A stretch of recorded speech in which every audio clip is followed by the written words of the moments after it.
Good afternoon. I'm bringing to order the Joint Commission to oversee the transition of the Commonwealth into a cannabis retail market, and we'll start with calling the roll. Clerk will call the roll, please. Chairman Krizik? Here. Delegate Price? Here. Delegate Carlson? Here. Delegate Cousins? Here. Delegate Moorfield? Here. Delegate Fowler? Here. Senator Eben? Here. Senator Craig? Senator Aird? Present. Senator Salim? Here. A quorum is present, Mr. Chair. Thank you, Madam Clerk. Okay, today we have a very full agenda, and today's focus is on the economic aspects of the cannabis retail market. And we have 4 presentations, and we're going to also try to allow time for, at the end, for the public to comment on this topic. And I know we have a number of people online that also will be included in that public comment period. And we have our first presentation that's going to be online. Before we get to that, the Vice Chair, Aird, has the floor. Thank you so much, Mr. Chair. I'm in agreement with the agenda. I just asked if we could possibly move presentation number 4 to presentation number 2. Let's make that number 3, if that's okay with you, because we've got the one online and they're ready to go. Sorry. Yeah, that's what I meant. Okay. All right, then, seeing no, but everybody's okay with that? All right, I think the sense of the committee is that's fine, and we'll just go ahead and change the order. So we're going to start with Andrea Jimenez, the Policy Specialist, Fiscal Affairs Program for National Conference of State Legislators. And thank you for joining us and for preparing the information that you're going to share with us now. You have the floor. Good morning. Let's see. I just want to check in and make sure everyone can see my screen. Can you hear me? Yeah, we hear you and we can see the screen. Thank you. All right. So in that case, let's see. All right. Good afternoon, everyone. Thank you so much for inviting me here to speak today. My name is Andrea Jimenez, and I am a policy specialist with MCSL's Fiscal Affairs Program. I see the screen here from here. It looks like you may not be able to see me. No, we can see, Andrea, we can see you, and we can see the screen. The screen is right now. Yeah, we see the, yep. Okay, you're on the page 1. We have the PowerPoint in front of us too, and that matches up. Okay, you have the floor, and you have plenty of time. Take your time. Thank you. Thank you. As I mentioned, my name is Andrea Jimenez, and I'm a policy specialist with the National Conference of State Legislatures, the Fiscal Affairs Program. Thank you, Mr. Chairman, for inviting me here to speak about marijuana taxation and revenue distributions. So, first off, I want to start with an agenda, a roadmap of what you can expect to hear during today's presentation. We're going to start with an overview of the 50 states and where they stand in regard to marijuana legalization, followed by a look at the way that states tax marijuana. We'll also take a closer look at Maryland and DC, in addition to several other states, and how they tax cannabis, as well as how they distribute that revenue. We'll also take a look at their revenue collections, and finally, we'll end with a look at marijuana tax trends.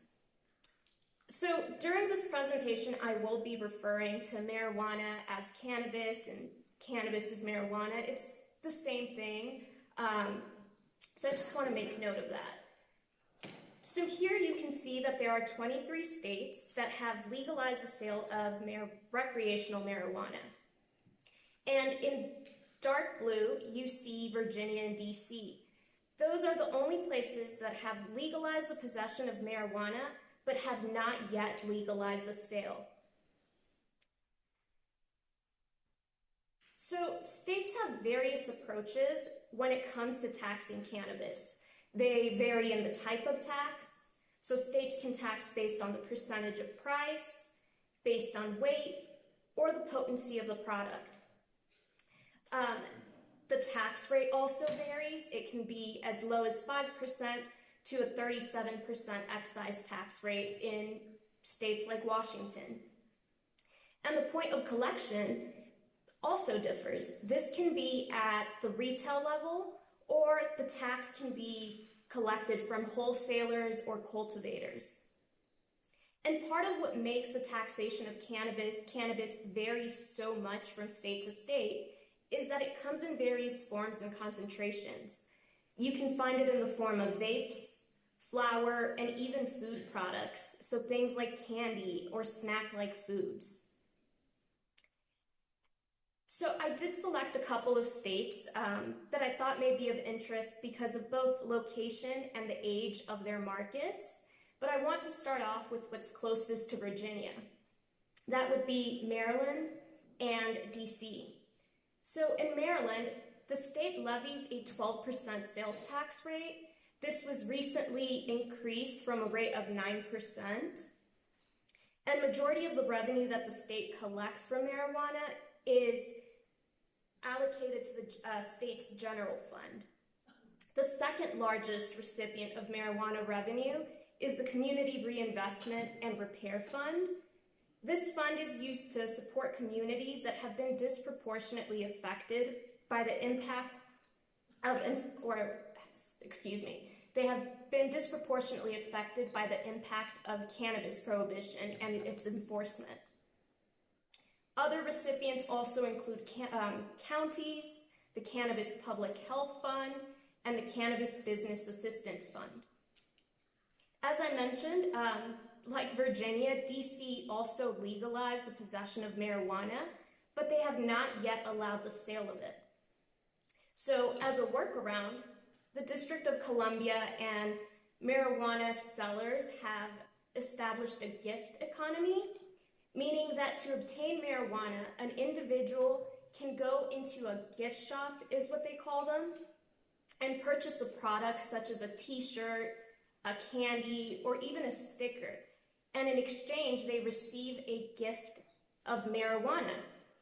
Recently, there has been a crackdown on these gift shops, and law enforcement and the medical marijuana commission in the state or in the district has encouraged these gift shops to become licensed marijuana medical dispensaries if they want to continue operating.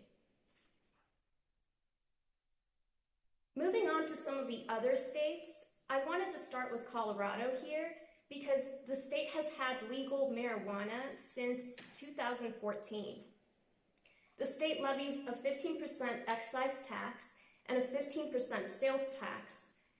The state dedicates its sales tax revenue to local governments, the general fund, and the public school fund, and a marijuana tax cash fund.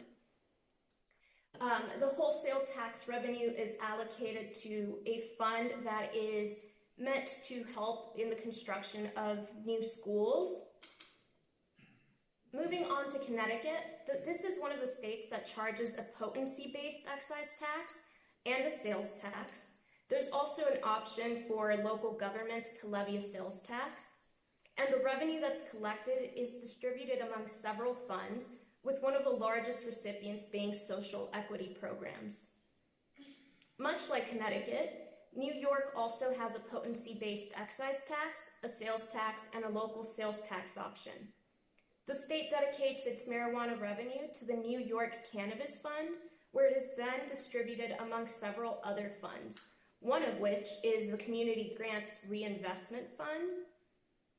This fund issues grants to communities that have been disproportionately affected by prior federal and state policies.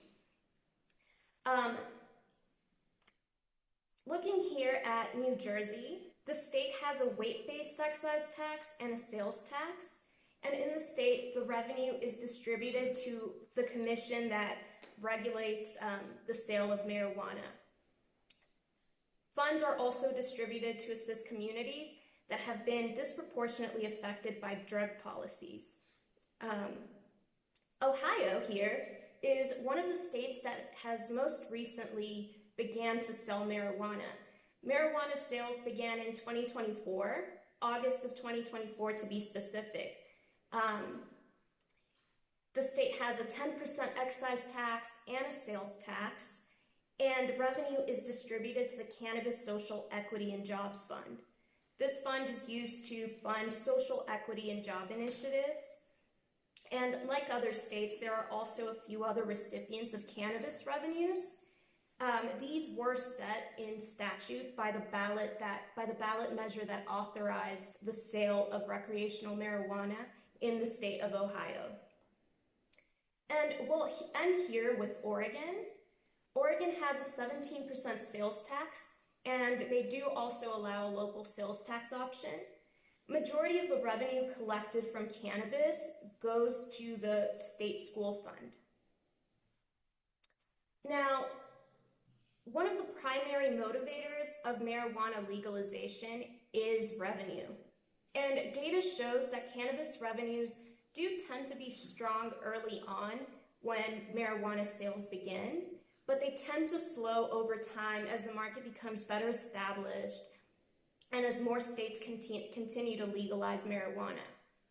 And in recent years, a couple of states have reported a decrease in the price of marijuana, which in turn has affected revenue collections. Some of these states are Arizona, California, Colorado, and Michigan. There's just simply too much product for the amount of demand that exists.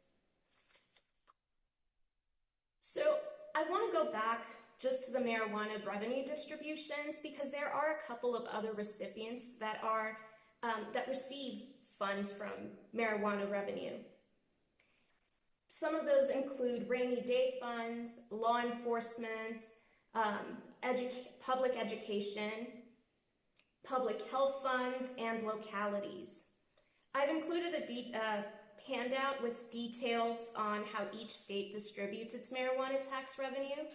There will also be a link at the end of my presentation with the report that includes that handout for anyone interested.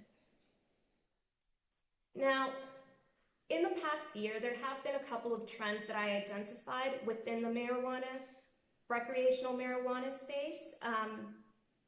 During this past legislative session, a couple of states did introduce legislation to increase marijuana sales tax or excise tax. California, Maryland, Minnesota, those were a couple of states that were successful in passing legislation. And some of these proposals came in light of budget deficits. So for example, Maryland raised its tax on marijuana to 12% in order to help plug expected budget deficits. And then we did see 2 states exploring the legalization of recreational marijuana. Those states were Pennsylvania and Wisconsin. In Wisconsin, that proposal did not come to fruition. And in Pennsylvania, it appears unlikely that that will happen this year. And with that, here are some of the resources that you may find helpful and that were used to inform this presentation. Thank you so much for listening to me for the last couple of minutes. And here's my contact information if there are any questions that can't be addressed during this meeting. Thank you. Thank you, Andrea. This is Paul, the chairman. I just want to ask my colleagues if they have any questions. Anybody has any questions? I do.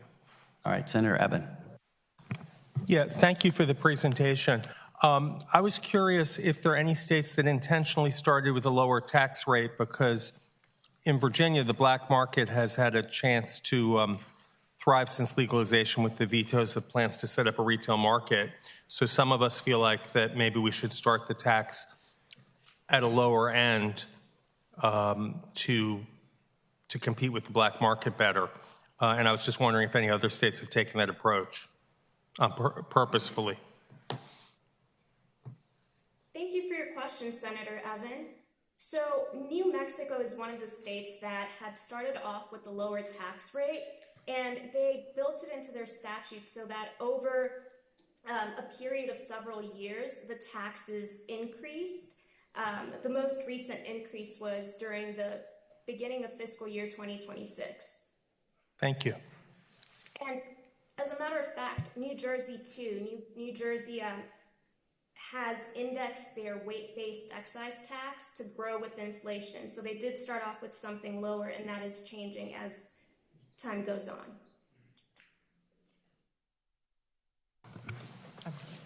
Delegate Price.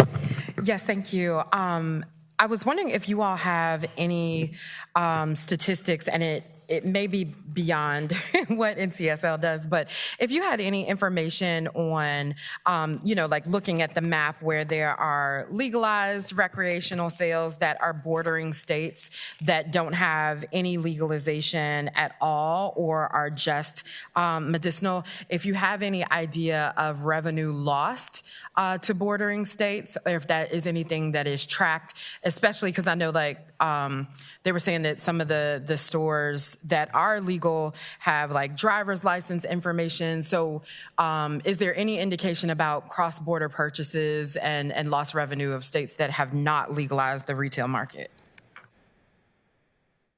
There are statistics that show that states that have not yet, like for example, Ohio, before they legalized marijuana, residents were going to other states. I'd be happy to share exact statistics with you via email. I don't have any on hand that I could refer to at this very moment. Perfect. Thank you. I think that would be helpful for the commission. Senator Aird. Thank you so much, Mr. Chair. I wanted to refer back to your comments for Connecticut, and I believe you said that they also have a potency tax in addition to the rest of their structure. I was just curious if you had any additional information about their approach to that potency tax. I know during the NCSL conference in early August, we had a presenter, a physician, who talked about right now on the marketplace, there's such a spectrum depending on the product of how operators are measuring their potency. And so I'm really fascinated by this idea of a potency tax and whether you have information on how they have approached defining, I guess, their levels of potency. Thank you for your question. I do not have any information on hand. I would be more than happy to share that information via email at a later date if that's okay. Thank you, Mr. Chair.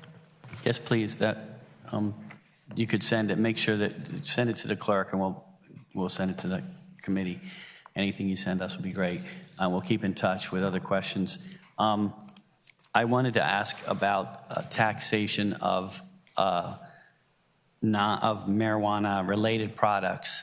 Our draft bill from last session has that included in it. Are there any states doing that with like marijuana paraphernalia beyond the normal sales tax?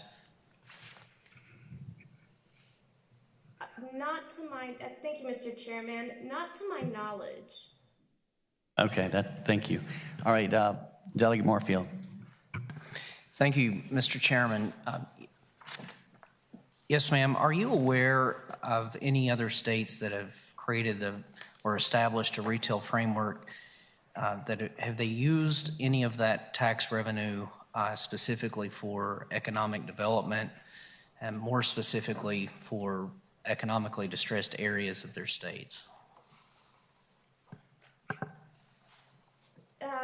Thank you for your question. New Jersey is one of the states that dedicate money to what they refer to as high impact areas, areas that have low unemployment,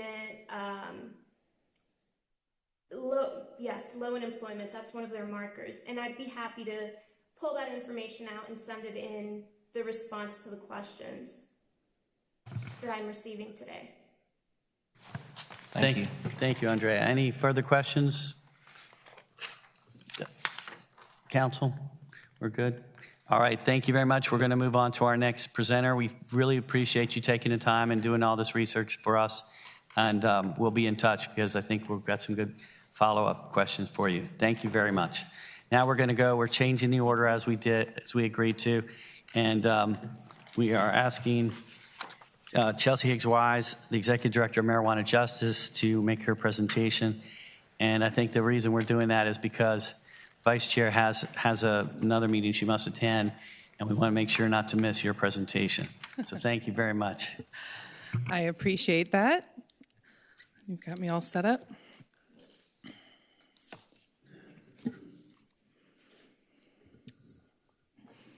Okay. Hello again, my name is Chelsea Higgs-Wise. Thanks so much for allowing me to present today. We'll go right into it. We're going to visit today the intent of the legislation, and by looking at the past, the promise, our potential, some revenue charts, and we're really going to also focus on where the majority of the revenues are going, which is our Cannabis Equity Reinvestment Fund and allocation. We're also going to look at the more revenue allocations and recommendations directly from us and our team. Speaking of us, just a little bit about Marijuana Justice. We were established in 2019 to promote the benefits of ending the war on drugs and prohibition of marijuana. And since I want to include some of our past wins, which include the JLARC study, as well as being very influential in some of the past bills that have been passed by this General Assembly, excuse me, but unfortunately were vetoed and not signed. All right, let's get right to it. So in the past, in 2020, JLARC confirmed what many Virginians knew, that Black folks in Virginia were being arrested 3.5 times more and received marijuana convictions 3.9 times the rate of white Virginians. That inspired the then administration and the Virginia General Assembly in 2021 to pass the first law in the U.S. South to end the criminalization, very specifically, but also legalize small amounts of marijuana and to also legalize the adult consumption and the home cultivation, so there could be some access while we legalized. The promise that we left in 2021 was that we're going to continue to make sure that we build an industry, that we're going to promote small Virginia businesses as well as social equity applicants. And we did that by establishing the Cannabis Reinvestment Fund and the Cannabis Reinvestment Business Loan Fund. And both of those funds are overseen by an appointed board called the Cannabis Reinvestment Equity Fund Board.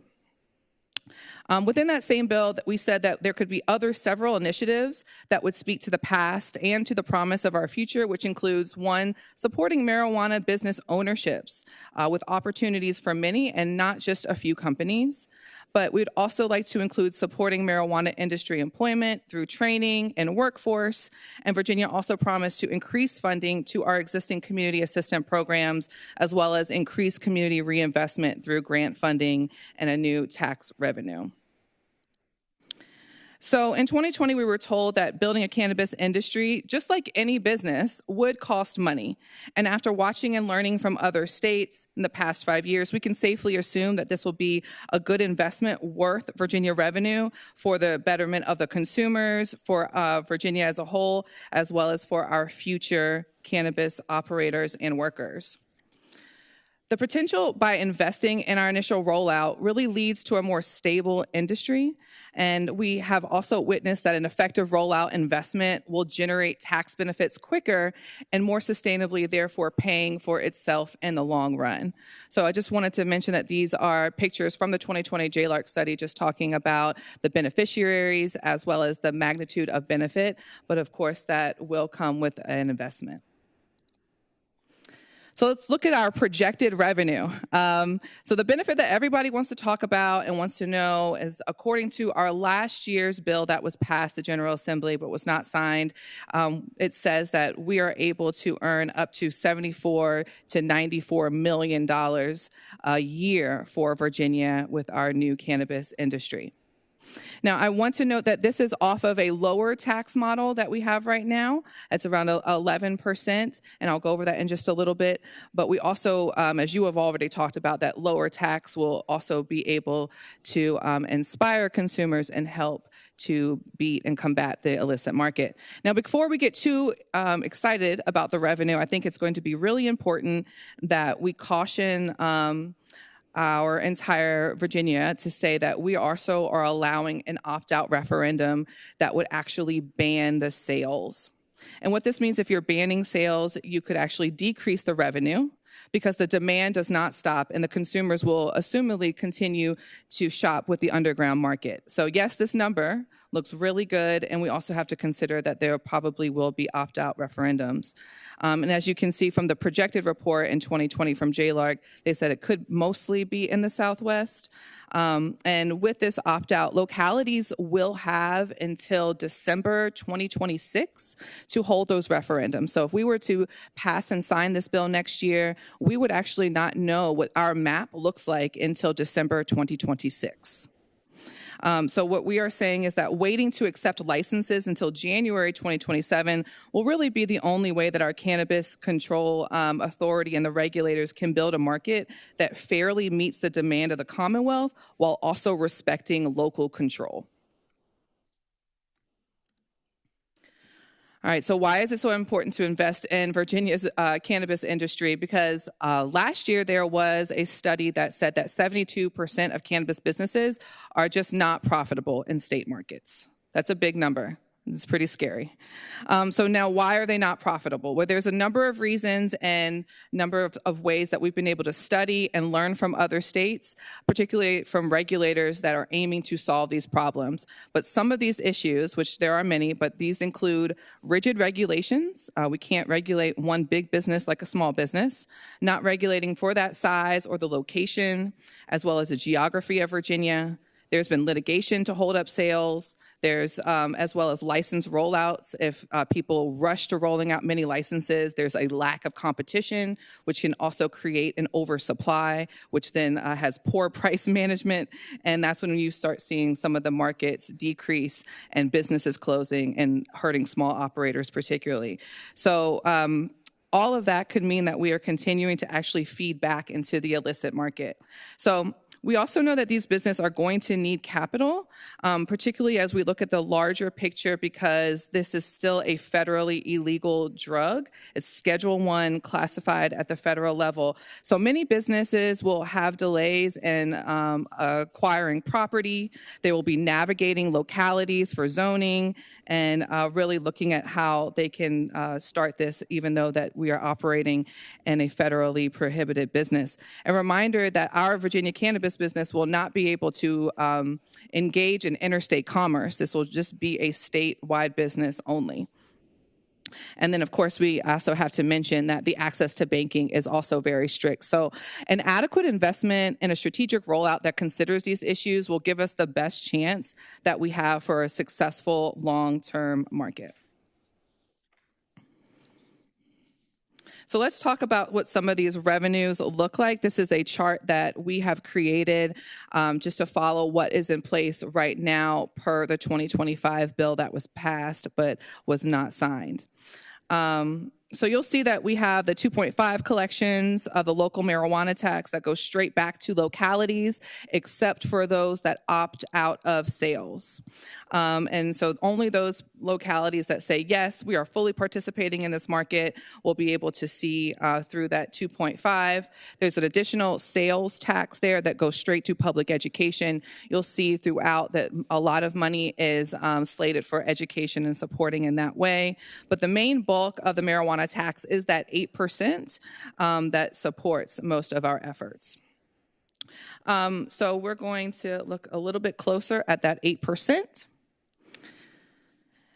Now that 8% starts with the Cannabis Control Authority enabling to subtract what they need to run their operations. And in the code right now, in the language, there's a 2.5 reserve fund that would be able to pay for businesses, or I'm sorry, would pay for buildings and space and infrastructure, as well as salaries, admin, and that sort of thing for the CCA.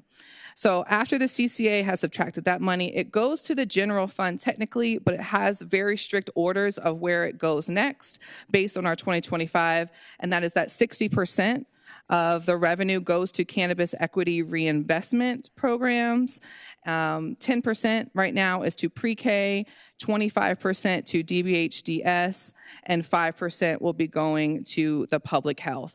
So you can see that we have our total investments, but within the SERF itself that you'll see, and I'm calling it the SERF, the Cannabis Equity Reinvestment Fund, SERF for short, but you will see within that SERF, there are several other areas that have to be covered, which is why presumably we have put the most allocations within that budget. Within the SERF, right now, we have stated that we want that money to help pay for scholarships for people that were impacted by foster care, substance use, and impacted by enforcement.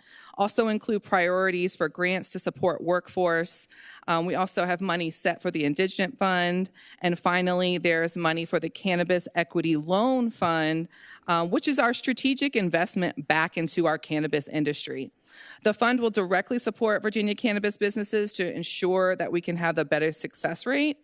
And as you'll see in this chart, these 5 different priorities, there are no allocations for this money as far as distribution. And so that is our first recommendation for an update here, is to actually provide a distribution model for that SERF board that oversees the money. So what we've said that could make the most sense is that the 50% of the money would go to that Cannabis Equity Loan Fund because it does support our businesses, as well as 40% will go to more of the program assistance programs, as well as scholarships and grants, and then 10% to the Indigent Fund. Other recommendations that we have that we really want to be able to solve some of these problems that we can already foresee. So we have 3 high-level pieces of information that we really want to put in front so that we can get ahead of some of these problems. And the first is that the Business Loan Fund will not have any money in it the first year because the revenues will not be there yet. And so we want to follow what we actually had in a 2022 bill. And in that 2022 bill, we were actually able to allocate $3 million upfront to support the Cannabis Loan Fund. And with that early investment, we know that we can have better success with all small businesses. The second update and recommendation that we have is to compensate the non-paid SERF board. We just went over the many priorities that the SERF has to pay for and oversee. That board is made up of 20 members, 7 members ex officio that are already being paid for their work with the state, but 13 community members that will be unpaid and volunteering their time to oversee a really large investment. So we know with fair compensation, it will lead to better value and stronger engagement. And then lastly, as I just mentioned in the slide before, there's currently no allegations for the SERF reinvestments. So we would like to establish some guidance for the SERF board to better and more quickly distribute these funds so that we can meet our priorities. Finally, we're here to continue to encourage to legalize it right. And to us, that means a strategic rollout. We mentioned and talked a little bit in the previous presentation that the market will not grow into infinity. It will stabilize. And so a strategic rollout will help bring a cushion for any of that crash and burn. We also want to make sure that we maintain our reparative policy that we've promised Virginia and those investments. We also want to understand that this initial investment will be great for the long term. And we know that we want a longer, prosperous industry. And finally, promoting public health and public safety. We believe that really building a high quality and competitive market is the best way to combat the illicit market, particularly because we are in high competition of a long-standing market. So again, my name is Chelsea Hicks-Wise. We've made a community page that's what this QR code leads to, that talks about more of the commission and doing you all's good work. But this does conclude my presentation, and I'd be happy to answer any questions. Thank you, Chelsea. Do we have any questions? Yeah. Hold on a second. Let me just check. All right. Adam, we're going to go to you second. Delegate Moorfield. Thank you, Mr. Chairman. Yes, ma'am. You were discussing the creation of a loan fund. But as you were presenting, I was thinking, has there been any conversation about how you would disperse those funds? I mean, obviously you were talking about interstate commerce, but here we would be specifically addressing intrastate commerce. So has there been any discussion? I mean, I'm sure that the Commonwealth would not want to disperse those funds in cash. And so, So what we have in language right now and what's been discussed across the country is partnering the CCA to partner with the CDFI. And that is how those funds would be distributed. Mr. Chairman. Follow-up question. Go ahead. Madam Vice Chair. Yeah. So could you explain that CDFI, what is that? The Community Development Financial Institution, it actually partners directly with some of our state funds and to be able to distribute that money, whether that be reimbursements, and it wouldn't have to come straight for the state to actually reimburse or to distribute that funds directly. So they're a financial institution, and so they would be the ones to hold the money, give that money out, and collect the fees and that sort of thing. Mr. Chairman. Yes. So does that organization operate across the country? Do they have? These are local Virginia CDFIs. Okay, so yes. that would be a Virginia-specific organization. Absolutely, yes. Okay, Mr. Chairman, and I apologize for all the questions. But No, those are good questions. I mean, I think essentially the reason for this is because of the banking, the federal banking laws. And this is a way for us to provide essentially a bank to do that job here in Virginia. And I assume, and actually I'll ask this question, is this similar to some of what the other 38 states have? It's very similar. Exactly what they do is to find the local CDFI to help distribute those funds in a way. Delegate, go ahead. Mr. Chairman, have there ever been any cases where the federal government ruled that organization was in violation of federal law? Not to my knowledge, no. There have been litigations about who qualifies for such money, but not to the institutions themselves, no. And final question? Okay, yeah, just a suggestion, and I don't know if there's been any conversation about this either, but is it possible for the Commonwealth to create a state bank for the purposes of dispersing those funds?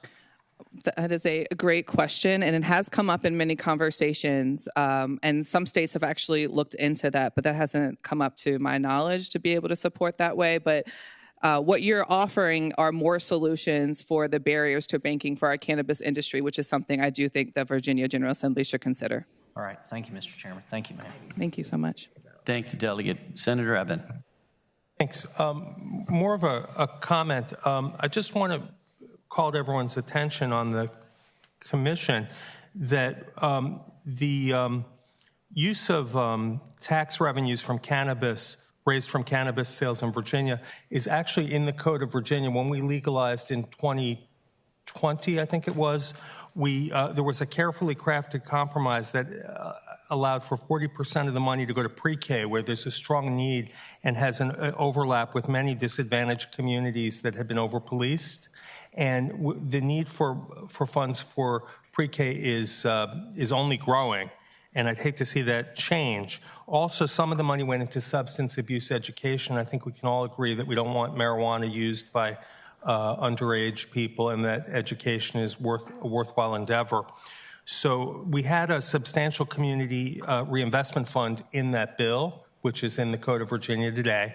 And that fund does go for some of the things like reentry, job training, scholarships for foster youth, and other worthy causes. But I would just think that before we scale it up to the disadvantage of kids who are waiting on pre-K waiting lists, that it might be good to see how it works for a few years before we reallocate that money. That's my 2 cents. Thank you. Thank you, Senator. I mean, just for the record, we decided to make this so that we're all speaking from the same playbook, that we're using the bill that the Senate and the House have passed the last 2 years in a row. It doesn't mean that we're hidebound to that or anything, but that's kind of the foundational document, and then we'll be working from that and making these changes. But we had to have something to compare, and it would have gotten kind of confusing going back because the General Assembly's already, if you will, opined on this. Doesn't mean we couldn't still revisit that, and certainly that we will, I'm sure, during the session as well. There will be a lot of discussion, but what we're trying to do now is to work from that and to see what kind of recommendations are coming out.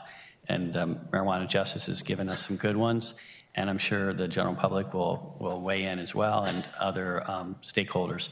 The couple I wanted to ask you around, I'm glad this, can we put the flow chart back up there?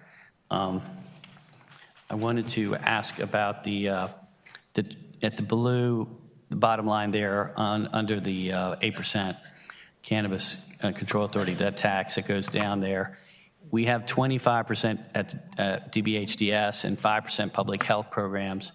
How is there a way to streamline that? It seems a little bit redundant, maybe.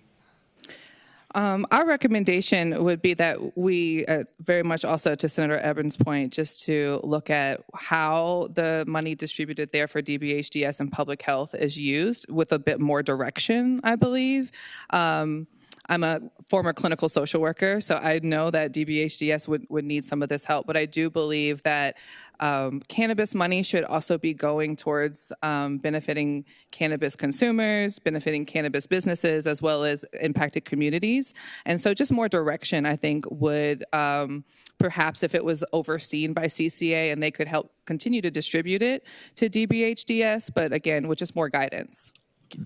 Chelsea, do you mind if I call a friend and ask Jan Padini from Normal to come up and just, Jan, would you be willing, I'm calling you out of, Looks reluctant.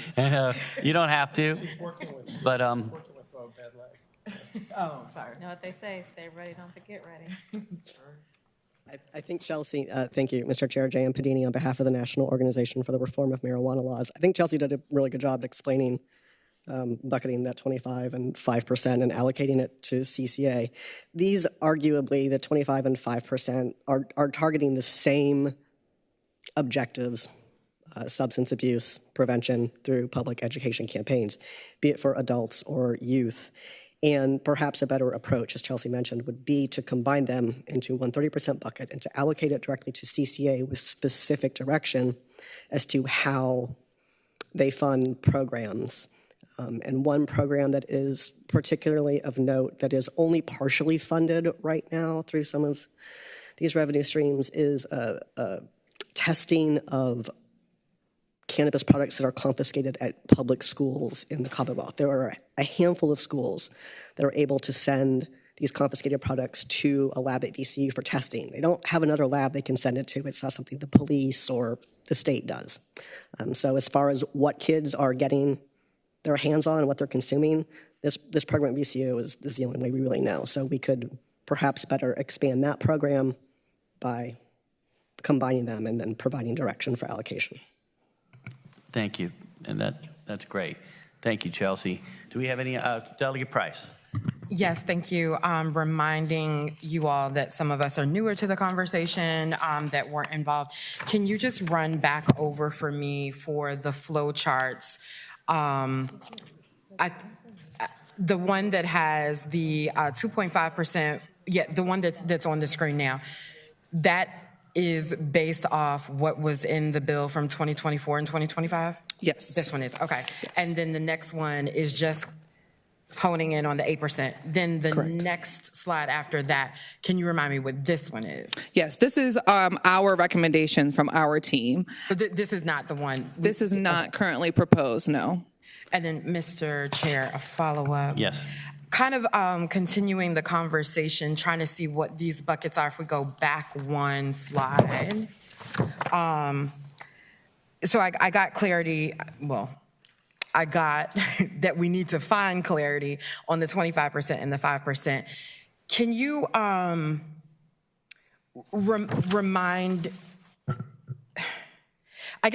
me, like, what year's information was the need based on for the 2024 to 2025 bill? So, like, if this model was created for the 2024 bill, is it based off 2023 numbers, or and I'm wondering this, and I'll tell you exactly why. I'm not trying to be tricky. I want to be absolutely transparent. If this was based on a year where Medicaid was being fully funded from the federal level, and we were talking about cannabis products, cannabis money need to go to cannabis people, I hear that. When we are looking forward, the financial situation of the state has ostensibly changed, right? Correct.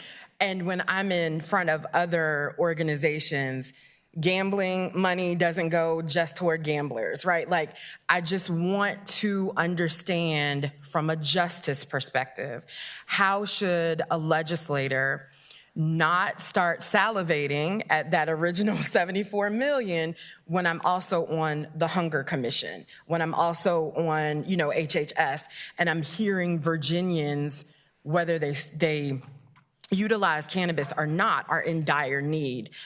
Help me hear it from your perspective one more time. Sure. Thank you so much for this question, because the reinvestment at where it goes and the current context is really important. So what I will say is that the individuals in Virginia that are most impacted by the federal cuts are also not probably, but I can for sure say that they're also the people that are the most impacted by enforcement. So that is going to be an overlay for that. And as Medicaid is cut, as many things are cut, the programs that we have said to fund are also still very much in need. So what I would say from a justice standpoint, and this is coming right here, because I'm just thinking of this now as we're all discussing possibilities, is that I would really encourage us to make sure that we keep the 60% of the equity fund there, because one, it does go very targeted, but two, that is our investment back into our business. We have to remember that this is a business, so we have to remember that businesses take investments. It doesn't matter what industry it is. So the rest of the 40%, and we've talked a little bit about combining that 30% into CCA and focusing it on cannabis, but if it was the will of this body, what I had said prior to that past idea saying is that DBHDS is also one of the biggest Medicaid providers and bill collectors and billing right there. So that could also be something, a way very strategically that money for DBHDS go to help some of these Medicaid gaps. So I think that there is a very good conversation to have here, particularly as the public health programs, we usually think of those as campaigns. We can actually create programs that would help folks possibly get off substances, learn different things. But as I'm putting my social worker hat on from over a decade, Virginia clinical social worker, is that with some of these programs, there's a holistic part to their services. And so if they're giving services, particularly from a Medicaid provider through DBHDS, they're going to be getting housing. They're going to be getting support from mental health. They're going to be getting support to go to their appointments. And so if we've already decided that DBHDS is a recipient of this and Medicaid recipients are also part of this, then could we also look at how that 25% goes to some of these Medicaid cuts? Zelda Price. Thank you. And then flipping forward one more. Under the 40% suggested here, do you have a breakdown of the percent allocation of what of the 40%, what percentages would go to the other three, or is that still open for? That is still open for discussion. And this is also what I would say if we wanted to make more targeted pieces, is that this language right here was from 2021 of where it goes. I do think that looking at foster care families, people impacted by substance use are very important, but that's another, I think, overlap of those that are also impacted by these Medicaid federal cuts and could be part of the SURF's board to oversee some of that money going there. A lot of this bucket right here is very broad, and so what I've seen in other states do is to partner with public institutions here and to help provide these types of services allocations to make sure these funds are going out and reaching the people that the Virginia General Assembly intended. Yep. Senator Aird. Thank you so much, Mr. Chair. I'm not certain if this is really a question for Chelsea, but more of, I think, a next step from these recommendations. I think when I think back to your comments when we were talking about the 25% under DBHDS and the 5% and possibly combining them, I'm really curious about what the actual need is. So like I heard Jen make a reference to saying only one of these funds are fully funded, and like, are there other funds that we haven't taken a look at to properly assess?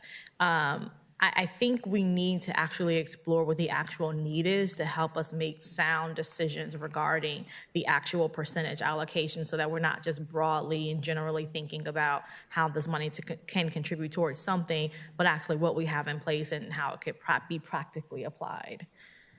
Yeah, to that end, if you would put the page that says the big flow chart with revenue at the top. If you all look at the 1.115% sales tax, and you see the box below that, it has 1% to public school age, and then the SOQ amount. So you've got, and this is maybe in also showing this to Senator Eben too. So we have a percentage going to public school. It's not really 1%. It's like almost 10% of the total tax. Because we've got 8% and 2.5%, so it's a little bit like 9% or something. I'm not good at math. That's why I'm not in. But anyway, Mr. Appropriator, but I'm not on finance. I spend money, but then you also have the 10% below at the very bottom coming out of the 8% for pre-K, and you've got so. I think there's a lot of moving parts, and you've made some good recommendations, and you've also allowed for some flexibility, I think, with the CCA. That's important. But the purpose, I think, of today's meeting, really, and it's already happening right away in our second presentation, is that we need to have, as the senator said, we need to really figure out where the need is, and as the delegate said, a lot of these numbers are old numbers, and there's a new reality, a fiscal reality happening, and a lot of it's coming from Washington and affecting us.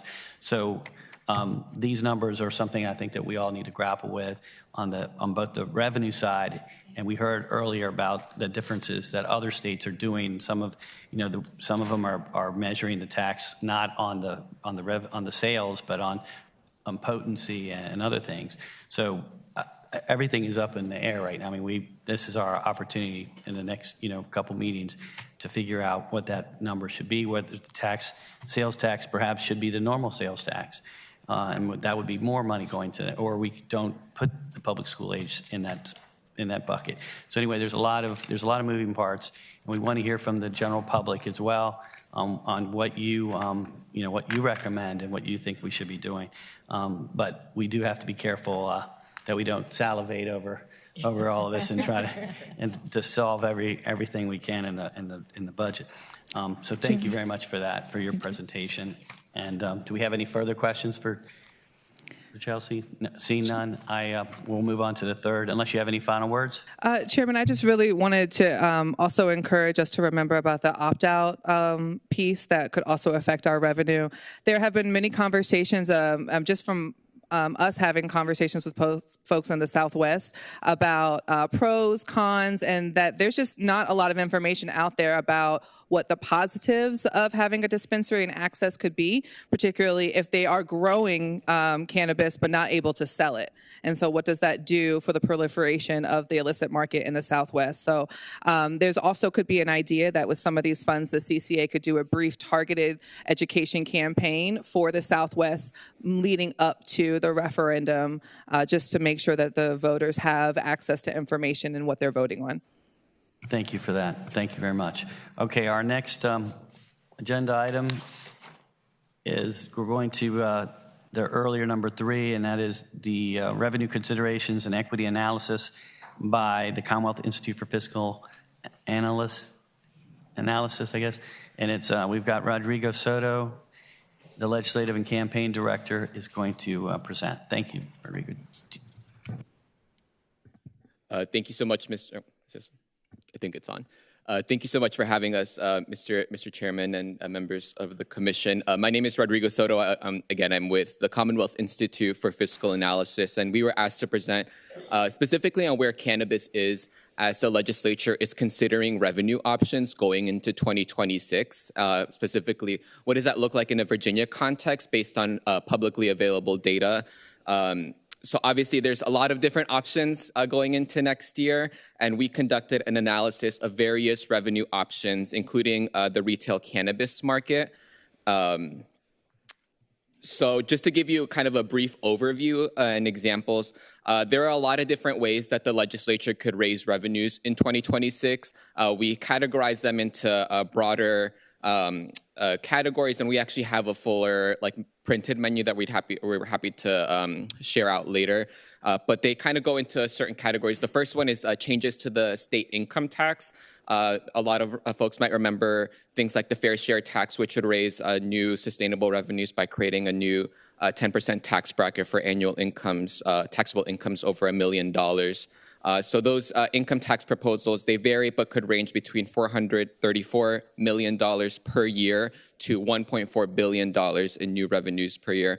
There are also changes to the state sales tax that could be potentially made, and some folks might remember things like different exemptions, certain exemptions that exist for the sales and use tax for data centers. So some of these changes could range from $6.6 million per year to $1.03 billion per year. There are also some corporate and other tax changes that could range from $25 million to $60 million. And where cannabis is, and I'll talk a little bit about this specific number, but creating a retail cannabis market, we're talking about approximately $61.54 million in revenues. So as was discussed earlier, a lot of this is based on policy design, and that would be decisions that the legislature would make in how to establish a retail market. These revenues would be ultimately determined by the rate of taxation for marijuana at the point of retail sale, the sales and use tax that you would determine, and also, as was discussed earlier, the potential additional taxing authority you might want to give local governments to also raise local revenues. So in terms of the first study that was done, the 2020 JLARC study modeled different revenue projections for the retail market, but that report had specific recommendations, and that was that cannabis should be taxed at 20 to 25%, and that was in addition to the base sales tax rate, which you might know is it varies depending on locality and region, but it can be somewhere between 5.3% to 7% depending on the specific locality. So we use year 5 projections because based on the JLARC report that shows, that represents when the newly established legal market would potentially mature and also represent a larger portion of marijuana sales in both the legal, illegal, and medicinal markets. So just for kind of some clarity ahead of time, when we're talking about some of the revenue estimates, we're going off of year 5 for that. So at a 20% marijuana tax rate, a low-end estimate was at $122 million a year, where in a high-end estimate, we're talking about $203 million a year. And for the 25% marijuana tax, the low-end estimate was at $152 million a year to a high-end estimate of $254 million per year. And that's, again, part of the 2020 report, so it's a little bit dated data. So we also provided analysis kind of using that same 5-year estimate, but for the bill that was passed from the legislature, it had very different policy choices made. The bill had, as was discussed earlier, that 8% marijuana tax and then the 1.115% sales and use tax.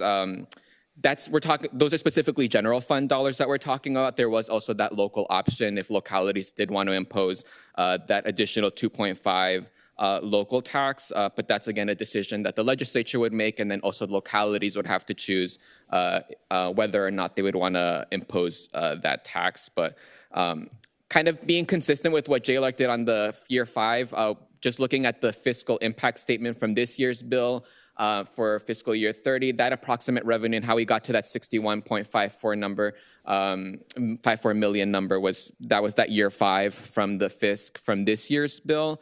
And that does not include the local funds that would be raised, potential local funds that would be raised from that local tax option. And the way that those revenues would be distributed, just so that you can see in actual dollar amounts, 5.40 million for pre-K programs, 32.41 million for the Cannabis Equity Reinvestment Fund, 13.50 million for substance use disorder prevention and treatment programs, $2.7 million for public health awareness, and then that sales and use tax distributions would be $7.53 million. And again, that's data that we pulled from the fiscal impact statement from the bill that was passed this past legislative session.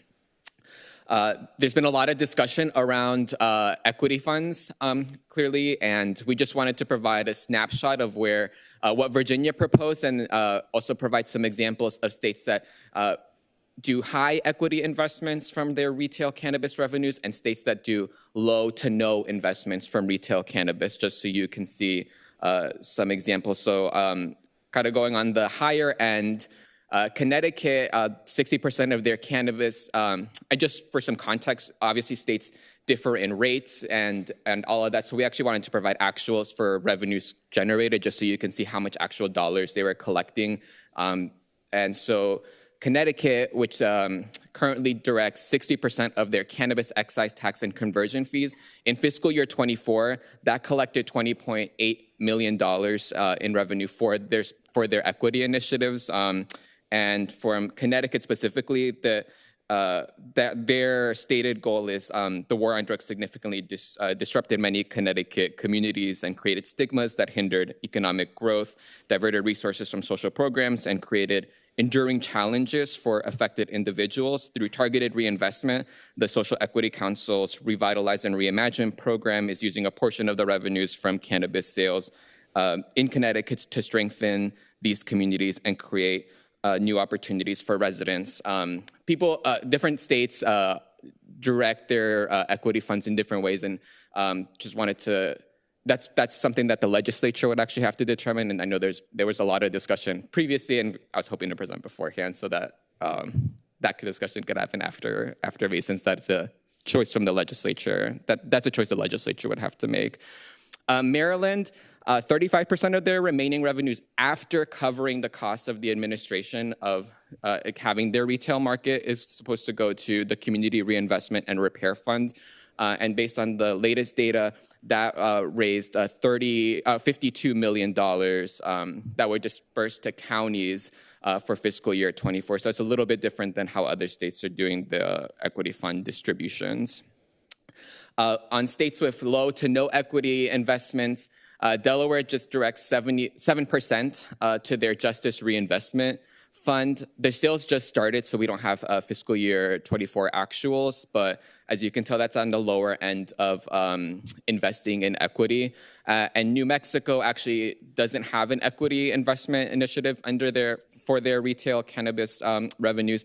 2/3 of the funds that they raise from their retail cannabis market goes to their state general funds, and 1/3 goes to their local governments. So that is just some examples for you all to consider. And I'm sure the policy experts before and after can talk about kind of what their recommendations are for Virginia. So with that, I think that's the end of my presentation. Thank you so much, Rodrigo, for the presentation. Are there any members that have questions for Rodrigo? Just one. Senator Abbott.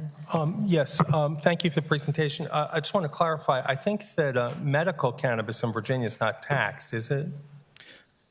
I can get back to you, but I believe that I think we're not taxed currently. Just want to put that out there.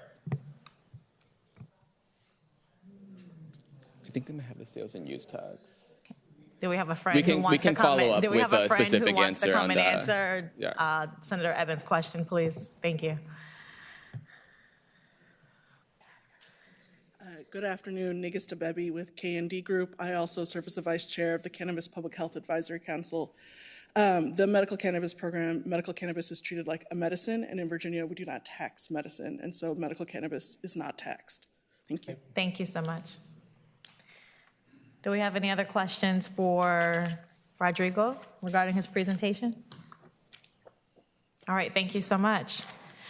Okay, next on the agenda, we have a presentation regarding empowering Virginia small business and the cannabis industry.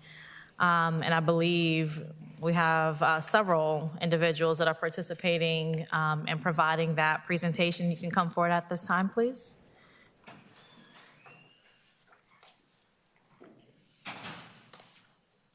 Thank you so much. Please introduce yourselves and feel free to jump right in. Thank you. My name is Barbara Biddle. I am the co-founder and president of the Cannabis Small Business Association. Today, members of our board come before you to address the hurdles faced by both established operators and aspiring entrepreneurs. Too often, small business voices have been left out of the conversation, and our goal is to ensure that these perspectives are heard and considered. In our presentation, our founders will begin by sharing brief remarks on the personal and emotional impact of navigating the industry. We will then present data-driven insights to help guide the next steps toward meaningful solutions. My personal story begins in 2017. I started with $2,000 and a 6-foot table. That's it. No investors, no roadmap, just determination, a dream, and a supportive family and friends. From that little table, I was able to build 3 brick-and-mortar locations, a successful online store, and altogether in 2022, we did nearly $2 million. I was living the American dream. I created jobs, I paid taxes, I followed every rule laid out, and then SB 903 passed in 2023. July 1st hit, and overnight, my company lost half its revenue. And the majority of my retail products, legal hemp products under federal law, were considered marijuana under state law. The care and support my business was able to give our community fell by half, and my customers and employees suffered for it. Many customers are still unable to find anything comparable to some of the life-changing products that were once available. The bill did far more than just outlaw Delta 8 and implement packaging requirements. Again, changes we do not dispute. It knocked out 90% of the market, including non-intoxicating CBD products my customers came to rely on. At first glance, this bill appeared to be a step towards establishing much-needed safety standards for our industry, standards such as age and labeling requirements and child-proof packaging that I, along with many others, fully support. The reality, however, is that while many harmful products such as counterfeit heroin and flavored nitrous oxide are being sold on store shelves right now, this legislation disproportionately targeted one segment of the market. Unfortunately, this approach towards hemp went too far and displaced a disproportionate burden on many good actors in the industry, while appearing to safeguard the interests of a limited number of well-resourced companies, not fully addressing the real dangers in the market. As Virginians continue to struggle with inflation and rising costs across all areas of life, it is critical that lawmakers safeguard against regulatory capture and ensure policies are crafted to protect the public interest. Doing so will not only promote safety, but also preserve fair competition and prevent consumers from bearing the burden of artificially high prices. Products that are more affordable and still federally legal are now classified as marijuana under Virginia law, making it illegal for me to sell them in the state. The same marijuana that you guys are about to regulate for recreational use. If I wanted to start selling those products again, I would have to break federal law. My customers would have to break federal law to purchase those. And they'll be paying extra to do so. My landlords will lose their leases. My bank could face penalties. And I would lose access to every single federal protection available to legitimate business. To even try to enter this new market, I need 6 to 7 figures in capital just to start. And for what? To enter a market where most businesses lose money and where only 27% of businesses profit? Now, all that aside, if by some miracle I do succeed, the IRS is going to gut that due to 280E tax, which means that I cannot deduct normal business expenses, effectively making my tax rate among 50%. Instead of building generational wealth, all I'd have left to pass on to my kin is more than likely going to be generational debt. Again, because breaking the law is necessary to enter this market, and you cannot file for bankruptcy under those terms. As this new market takes shape, it's essential to maintain a clear and regulated pathway for federally legal hemp. If the goal is to build a safe cannabis market, then revisiting the prohibitions imposed by SB 903 and utilizing common sense framework established by VDACs for our federally legal program should be a central part of that discussion. Equally important is the need to lower barriers to entry for entrepreneurs into the marijuana market. This includes implementing affordable licensing fees and excise tax rates, expanding license availability, and creating a small business startup fund to support operators until federal legalization provides a more favorable business condition. I hate to interrupt you. You're so passionate. Thank you. But I just want to make sure we're not following along with you on the PowerPoint. I just want to find out if we should be. Oh, forgive me. We wanted to give an emotional and kind of share our stories just as small business owners in the state, and then we will go into the PowerPoint. Okay, I just wanted to make sure. Thank you so much. So, by taking these steps, Virginia can foster a fair, opportunity-rich, and sustainable industry that benefits both businesses and consumers. Right now, many of these proposed bills are herding sheep off a cliff. Throw high tax rates on top of that, and it's game over for the majority of us. You have the power to make Virginia the most successful cannabis and hemp industry in the nation. Let's learn from other states' mistakes. Let's learn from what we did in the hemp industry. Please let us compete, and please let us contribute, and let small business owners like me have a chance. Thank you.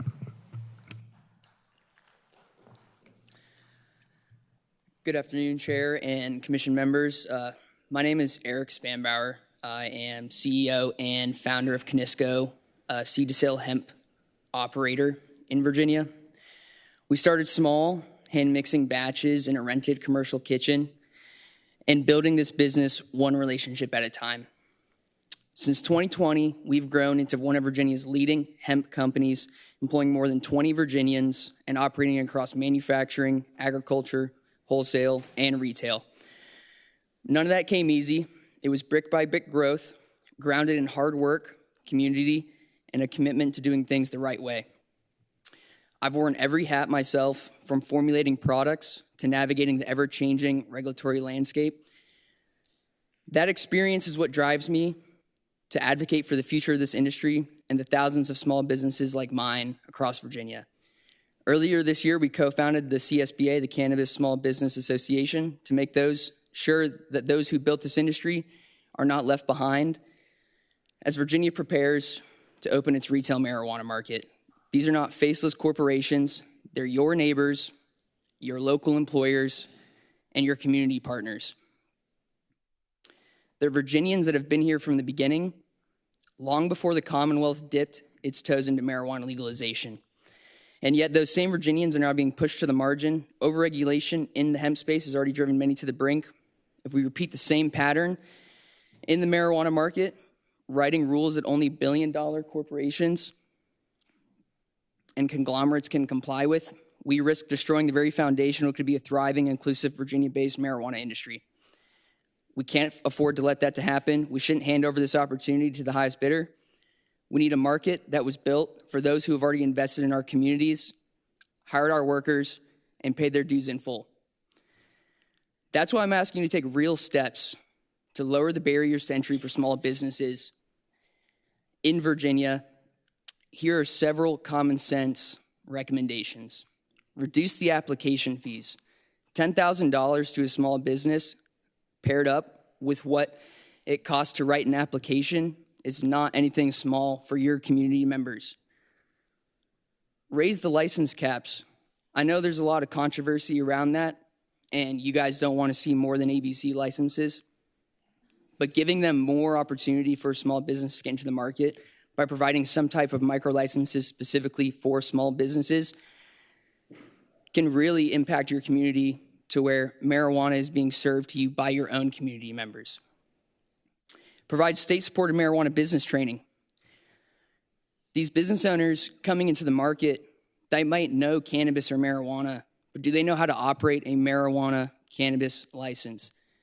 Providing that state-supported training gives your community members the opportunity to successfully run that business. Reevaluate excessive regulatory burdens, such as security requirements that mirror casino-level protocols, mandates for indoor-only cultivation, which excludes our rural farmers, Virginia farmers, from participating.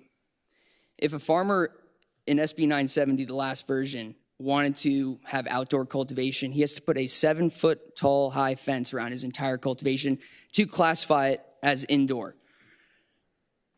A farmer doesn't have the money nor the time to put a 7-foot-high tall fence, especially when he needs to rotate his crop from piece of land to piece of land.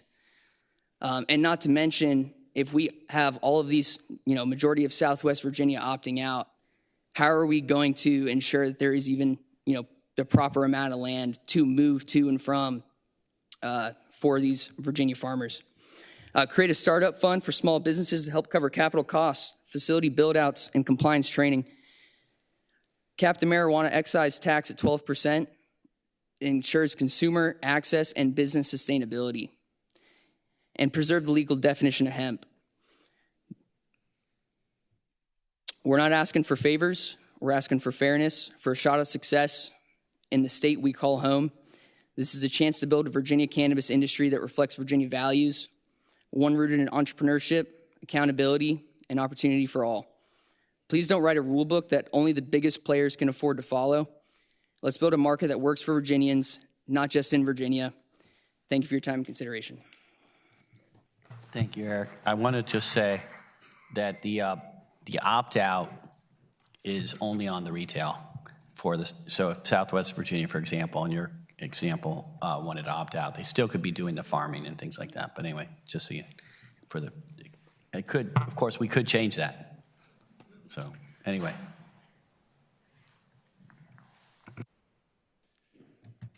Hello all.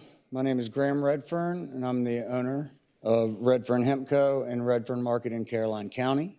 We also have a food safety commercial kitchen in Richmond, Virginia. Our companies employ 14 more, and we'd love nothing more than support to gain more employees and grow our small business and our farm. I'm here to bring up a couple points that may not have been thought about yet.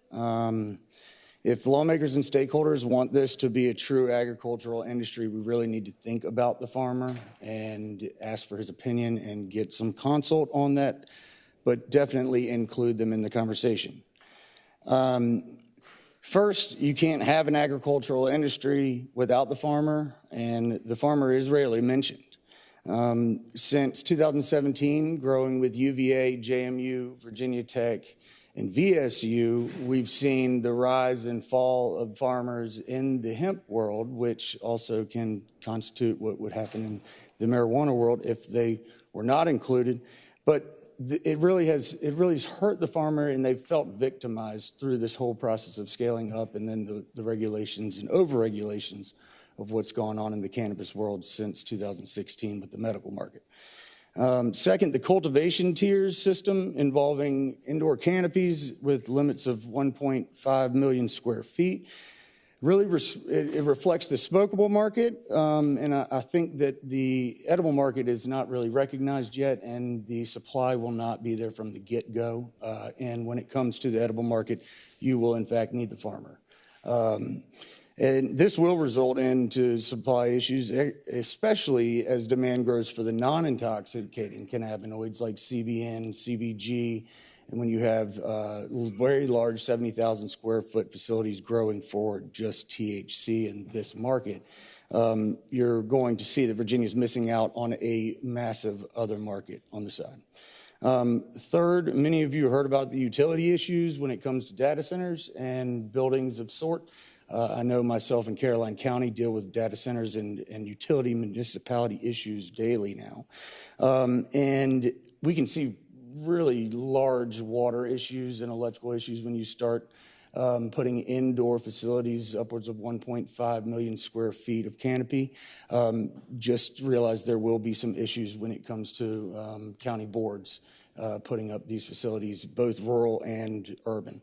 And lastly, Virginia will never see the true economic impact that cannabis can accrue if it doesn't recognize cannabis as an actual agricultural commodity and all that it can produce. Marijuana is not all smoking. The plant will produce way more than a flower to roll in a joint. And so please do think about the farmer, the small business, and all the ancillary businesses that go with an industry as such. I appreciate your time. Thank you. Graham, can you come up for a sec? I just have a quick question. So can you tell us a little bit more? We're not farmers. Well, maybe some of us are. But why is it that that edibles require more farm land versus the smokable, as you say, Well, flower? so you're going to be looking at the indoor on the more of the smokable side. But with this crop, it can add co-products to it, especially in the hemp world, when it does have THC, but on a very low level. This market is really looking at the dispensary side when you see glass case and glass case of smokable product. And given the canopy limits and the indoor facilities that will be set up, they mainly will not be focused on the edible market. Now, there will be trim that comes from actually trimming the buds to make them look pretty to then be sold to the market. But given the fact that I am a manufacturer of legal compliant hemp products, I don't have enough space right now on my farm to grow enough for just my company. And so when you start looking at the general public, the amount of raw material that you'll need to supply what is a market that's already out here on the legal hemp side, it's monstrous. And so to cap it and just look at canopy size for the indoor grows, you're really only looking at one market. I think that there will be a lot more oil that will need to go to the vape side as well as the edible side and all the foods and cosmetics and topicals that go along with it. And the indoor grow is not the only way that cannabis can be grown, especially in Virginia. Thank you. One follow-up.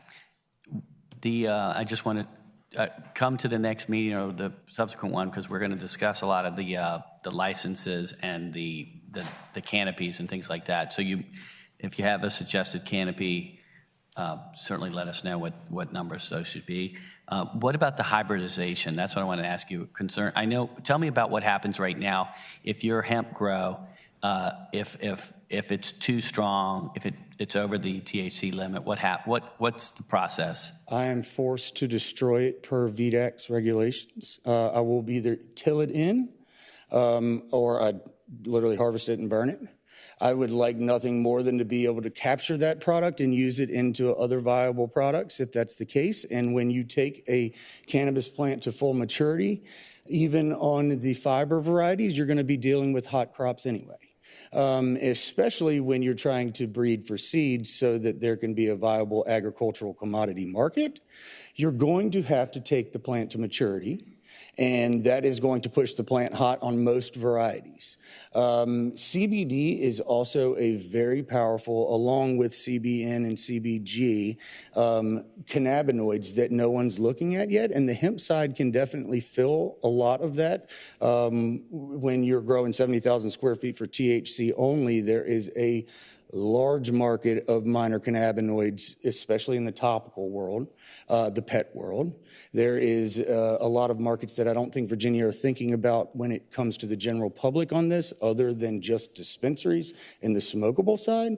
And VDACs, being the ag department, can look at this as an agricultural commodity that it is and turn bird seed to literally gummies off of a farm.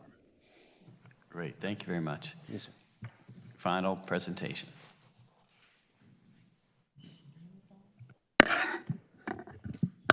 I'm the actual slide deck. We're going to look at the slide deck now. Yes, Thank you. we're going to look at the slide deck. You're Barbara, right? My name's LaTanya Warren. Oh, you're LaTanya. Okay. Thank you, LaTanya. Yep. So good morning, Chair and members of the Commission. Thank you for the opportunity to speak today. My name is LaTanya Warren. I am CEO and founder of Armentia LLC, a federally certified, SWAM certified, and veteran-owned certified cannabis research, development, and education company.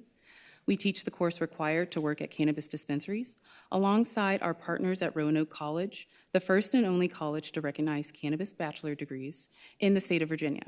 I have a master's in chemistry. I am a lab director at Green Alliance Labs, a state-accredited cannabis testing facility, and I sit on the Cannabis Advisory Task Force Board appointed by Mayor Dyer in Virginia Beach.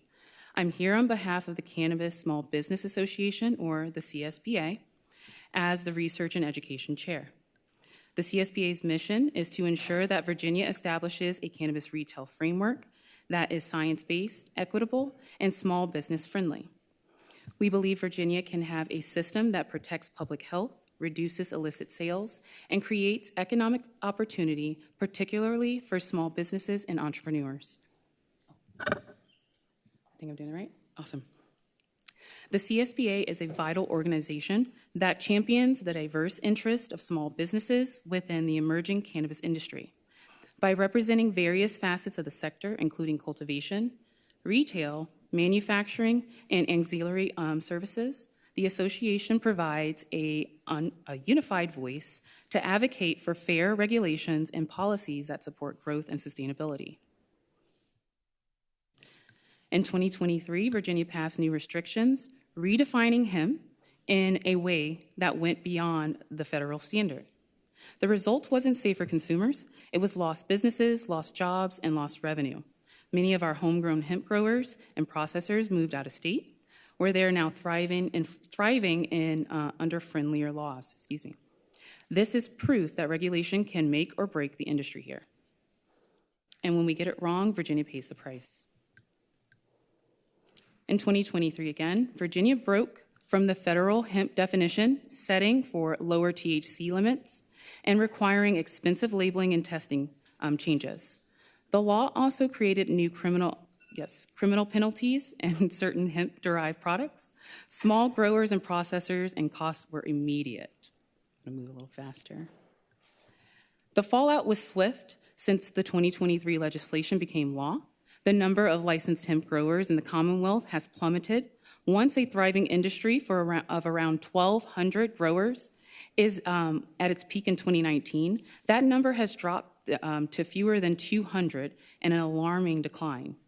Similarly, there were 191 hemp processors to conduct businesses in the Commonwealth in 2019. There are now 39 such processors in 2025. Cannabis retail is more than revenue, it's an engine for jobs and entrepreneurship. The JLARC projects up to 18,000 jobs, many at the entry to mid-skill level. But whether those jobs are local small businesses or get consolidated by a handful of national operators depends on the structure this commission recommends. So you may be wondering, why are we talking about hemp? Well, here's the fact that often gets lost. Hemp and marijuana are the same plant species, Cannabis sativa. The only difference in law is the THC concentration. Hemp is 0.3% THC or less. Marijuana is more than 0.3%. That means our hemp growers and processors already have the skills, infrastructure, and regulatory experience to operate under cannabis retail. They're not newcomers. They're already cannabis businesses under lower THC rule. Think beer and wine versus liquor. In normal business environments, 65.3% of U.S. small businesses are profitable. Enter the marijuana industry and only 27% are profitable. For those companies that are profitable, due to the fact that marijuana is still federally illegal, tax code prevents typical businesses' expenses from being deducted, creating an average effective federal tax rate of 52.5%. If we follow current models across the country, we'll be setting Virginia up for Virginia businesses for failure. Virginia's retail cannabis market could open up as soon as next year. That's why we're here. If we ignore the lessons from 2023 and what's happening around the country, that same thing will happen in Virginia. Local Virginia agricultural businesses will get shut out and large entities will dominate. This time, we can make a choice to keep opportunity here. The National Academy's Comprehensive Review, or the NASEM, concludes substantial evidence that links cannabis to both risk and documented benefits, underscoring the need for evidence-based safeguards rather than prohibition. Youth in Virginia is trending down. The Virginia Foundation for Healthy Youth reports 9.5% of high school students used cannabis in the past 30 days in 2023. That's down 3.8 points since 2021 and below the national average of 17%. Strong retail controls and prevention funding can keep this number moving downward. When it comes to edibles, pediatric exposures increase when products resemble mainstream candy or lack clear labeling. Child-proof packaging, warning disclaimers, and clear safeguards have already been established through the Virginia Department of Agriculture and Consumer Services and their hemp department, the hemp program, The CSBA supports these guardrails fully. We advocate for strict safety standards, independent product testing, and robust prevention programs funded by the cannabis tax revenue. I'll move a little faster, guys. This is about creating a fair and competitive market, one where Virginia's existing hemp licensed businesses get a fair shot to participate, grow, and compete. I think I went too fast. These barriers may be small hurdles for corporate-backed entities, but for small businesses, they can be deal breakers. Many of our members would not apply for licenses if the bills had passed in this past year. We've seen a dynamic play out on other states, and it always ends the same way, consolidation. Did I do it the right way? Virginia's hemp licensees followed the rules, invested in the industry, and created jobs here. They took the risk early, before the market was mature. It's only fair that they have a choice to benefit from the cannabis retail rollout. JLARC's nonpartisan analysis in 2020 continues to provide a strong foundation for understanding Virginia opportunities. The study projected that a mature retail market could generate between $154 to $308 million, as you've heard earlier, annually in tax revenue by year 5, depending on the tax structures and consumer demand. It goes a sentence further. It also estimated the full implementation would take approximately 2 to 2.5 years from the time legislation is enacted. One of the key considerations JLARC highlighted is the importance of ensuring a broad participation in the market. For example, if only a limited group of operators were to enter first, it could make it more challenging for smaller businesses to gain a foothold. Build-in opportunities such as small businesses tiers, technical assistance, and accessible capital can help achieve a balanced and competitive market. Stakeholder feedback, including input from the Cannabis Small Business Association, emphasizes the importance of right-sized fees, small business ownership opportunities, and safeguards against over-consolidation, all with the goal of creating a marketplace that is diverse, sustainable, innovative, and reflective of Virginia's values. Last slide, guys. Our approach is simple. Open the door as wide as possible for Virginia small businesses while keeping the market safe, regulated, and competitive. First and foremost, we want to protect the federal legal hemp industry. We adamantly oppose any further regression on the definition of hemp and insist that hemp has a sustainable lane alongside growing cannabis industry. Second, we keep an application fees accessible, not to exceed more than $2,500 for retail and $10,000 for all licensing categories. Instead of requiring massive upfront capital requirements, which only big corporations can meet, we should consider replacing excessive fees with mandatory compliance and business training through education. That way, operators are prepared to follow the law and run sustainable businesses. Third, we need to increase our license caps on cultivation and canopy sizes. The current proposed caps and canopy restrictions handpicks winners and losers, severely limiting access for all micro businesses and stifling the ability for outdoor farmers to meet raw material demand.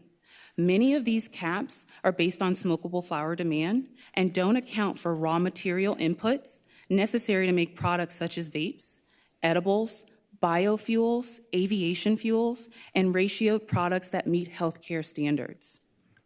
We also need to reduce operational cost by cutting excessive requirements that don't add safety but add expense. For example, overly burdensome security mandates.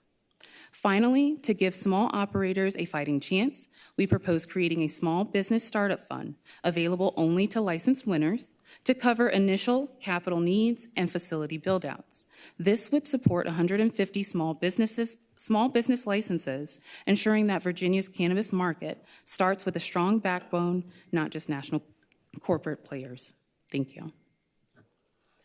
Thank you. Thank you again. My name. Please stay up. Yep. Do we have any questions? Delegate Price.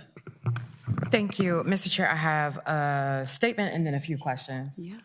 The floor is yours. Go ahead. So for my statement, because some of us are going to go back and have conversations and things, I would request that anyone that gave testimony that wasn't in the packet we received, you can go on the House of Delegates HOD Speak page and enter it in as public comment.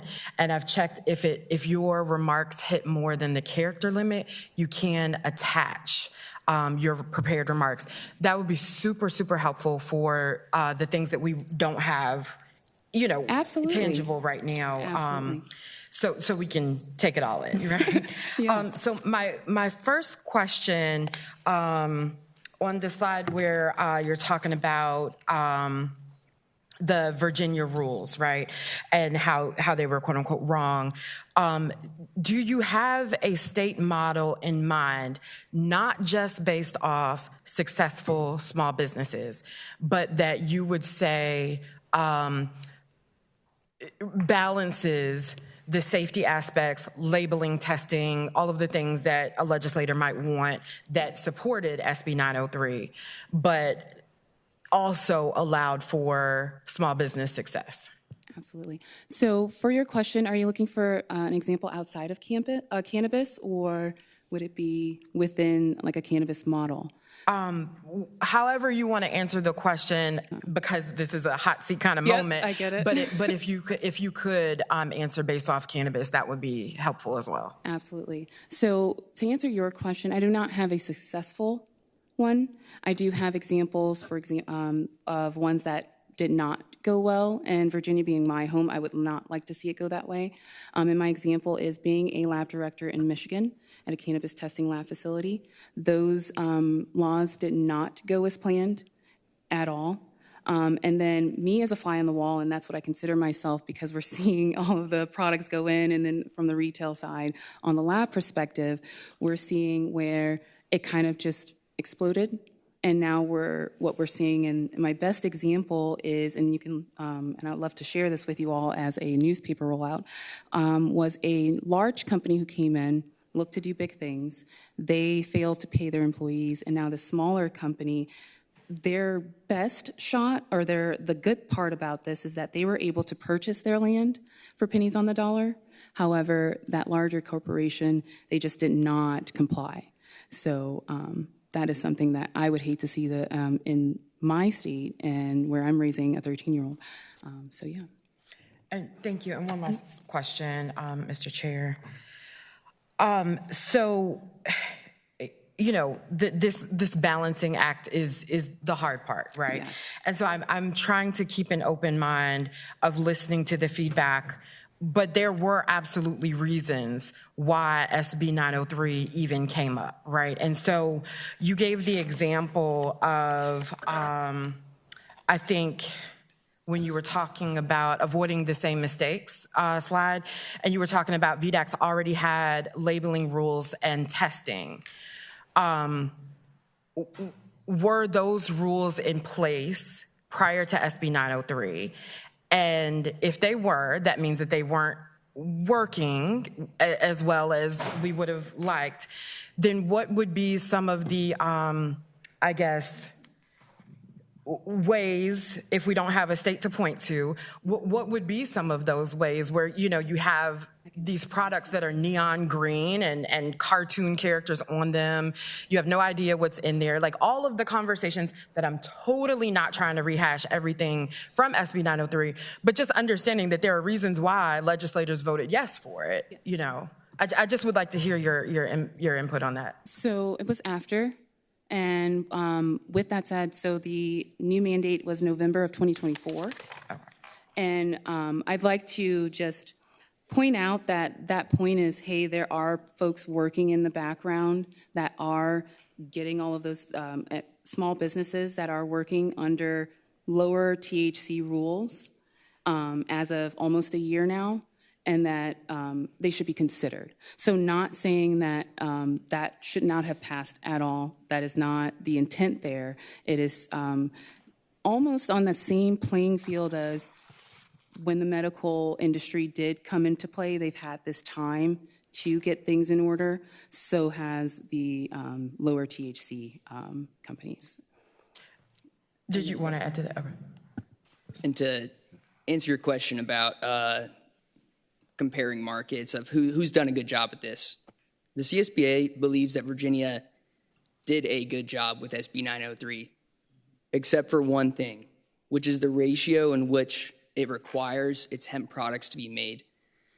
The 1 to 25 ratio is if I'm making a beer, and I might as well compare that you need a hop to alcohol ratio. Why does somebody need to put more hops in a beer just because it has alcohol? We have percentage limits where hemp is 0.3%, and above that is marijuana. So to sum it up, what we did do a good job on is 99% of that bill, except for the ratio within there. Follow up, Mr. Chair? I lied. That was not That's my last okay. question. No, Okay. you're We fine. knew it wasn't. So I guess then, in trying to move forward with the conversation and weighing the things that can and can't be, or can be changed and where we'll land, on the why support hemp licenses slide, the vetted and compliant. So we just heard a presentation was given before the CCA board that was talking about inspections and things that they had done, where I'm not sure everyone would have walked away from that meeting saying that compliant is the right word to describe thousands of violations, outstanding fees, you name it. I'm not sure if you've seen the slide deck, but so when we're a legislator and we say, so would I be taking away from your presentation that those violations are because the regulations are too strict? Like what would your, like what should we walk away with when we're seeing that there's non-compliance? When you say walk away, what I'm thinking is, and this is just speaking with VDACs and folks around Virginia, is that the fees themselves, yes, while steep, I don't think that knocking the fine is something that we're looking to say. Those fines are fair. Not to say that they're fair for good players. Maybe there could be a suggestion on how to mandate who are those folks, but there are still a lot of folks that are unlicensed or selling illicit products, unfortunately. So to answer your question, I wouldn't say that the fines or the fees, excuse me, yep, I said it right the first time. The fines are the worst part. It's, the entrance, the entry to beer, the barrier to entry. And then did you want to add, just in response, I mean, anyone that is with your presentation, I'm more worried about the actions being taken than the consequences. So when SB 903 was passed, there was not a lot of communication between VDACs and these licensed or just hemp sellers in general. We did not have a retail hemp license come out till January 1 of this year. And VDACs was not prepared to take on this type of enforcement for our industry. I mean, that is something any regulator gets thrown at them. They're going to take time. And we had this law pass, over a year ago or almost 2 years ago. And VDACs just got a retail license out 6 or 8 months ago of this year.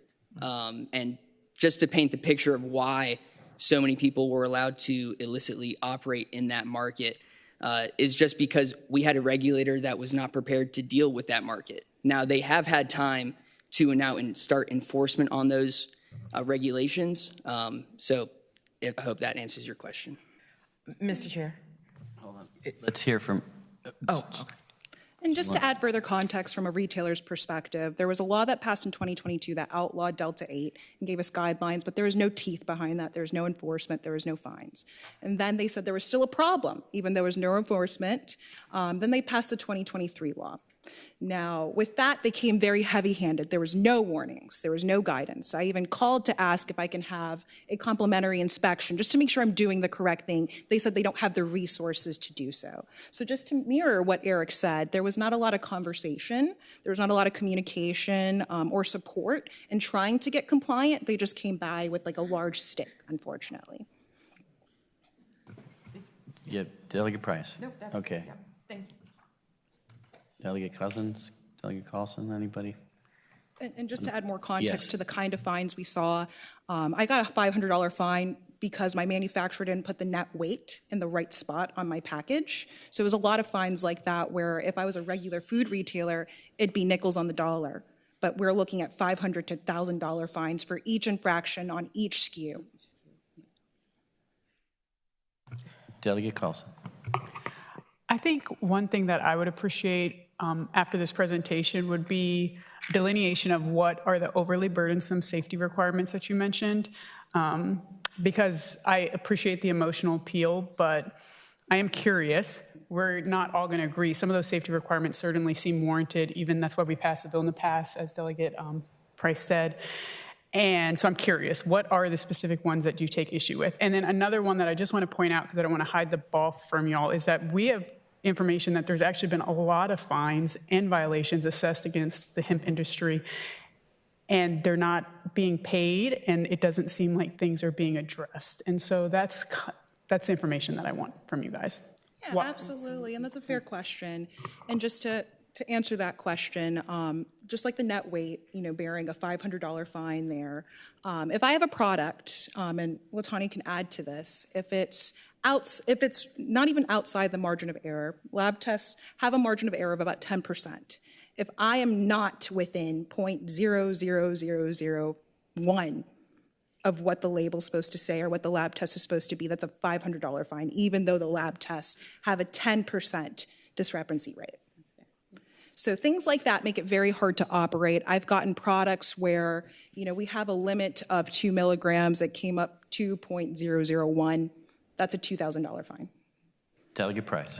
Thank you. And I think Delegate Carlson's request is kind of getting to what I'm looking for. Like, there are reports that there have been mold in products, right? So to me, not having mold in products is not an overly burdensome request, right? And so I think just as a tip for what we're looking for, at this current moment when we're discussing health and safety, we're not as concerned, I will say me, I am not as concerned in this moment with what the fines are and what you think the fair fines would be. We want to think about the action and the actual regulation. So I think the fines and everything, that's probably a separate conversation, but just literally like, what are the regulatory burdens? If you want to put them in columns of like, packaging, labeling, safety, but from our perspective, a lot of it has been told to us as safety. And so we're going to err on the side of safety, right? So if there's something that you would not qualify as that, again, not necessarily focused on the repercussion, but on the front end, what is it you're being asked? And even if you wanted to give us, there are other committees that I sit on where the industry offers their own self-regulation. Like, this is what would be fair. So I definitely appreciate the answers, because I think I was hearing more of y'all didn't like all of SB 903. So I'm glad we talked, glad we chatted. But I think that would be important information, specifically what the delegate asked for. Thank you. Stay up there for a moment. I just have a couple questions. And before I do, though, Senator Eben would like to speak. Yeah, just a request, and thanks for the presentation, Ms. Biddle, Ms. Warren, and the others. Just wanted to ask that if you could, take a look at last year's bill from Delegate Krizak, and if you could annotate it, give us the specific changes or areas that you see as necessary for change to have a fair playing field that would still keep within the general spirit of that bill. That would be helpful to us as we're constructing what we're doing next year to get that at least certainly to Delegate Krizak and to Senator Aird and others up here. Yeah, I would second that. Thank you, Senator. I mean, for example, you mentioned that you were concerned about consolidation of the marketplace, and that's a concern we all have. And so look at the bill and tell us, is the the licensing structure that we have where we only allow for 5 licenses, so you can't have more than that. If you were to buy a 6, you'd have to get rid of one of your 5. Would that be enough to prevent consolidation, or are we concerned about companies creating LLCs and being hiding the ownership or something like that? Is it not strong enough? But everybody in the audience as well, and certainly everybody who's watching online, you can redline these bills for us and send us. My constituents do it all the time, and just send us what you would like to see in it. We'll endeavor to work on that. So that's why we're having this process. And a lot of what you talked about is why we're doing this, right? So we're learning. You heard earlier, we're hearing how the other states are doing it. And we know that there's no one state that's doing it 100% correctly, right?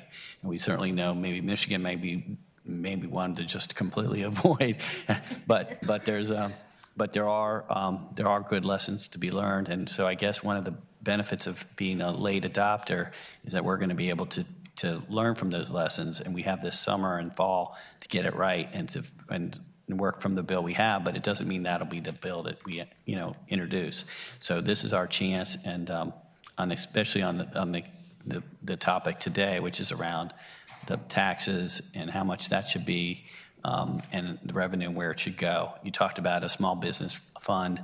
I think some of that might already be kind of incorporated in here, but it could be spelled out better. That's the kind of thing we need. So thank you very much for your testimony, and we really appreciate all the information and hard work that you did to put that together today. So thank you very much. Seeing no other questions. Thank you so much for your time. Then thank you. All right, that's it for our presentations.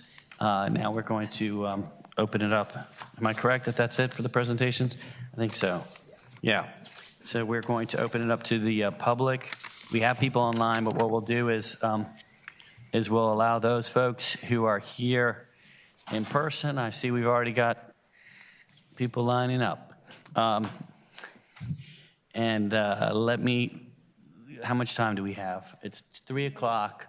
We're already over time, but everybody's interested in staying longer, I can tell. So yeah, and we can, if there isn't any time left, at some point we're going to cut it off. Please, as you heard from Delegate Price, there's a way to put your comments you can present those so that the public can view and we can view them as well. All right, we're going to give everybody 1 minute.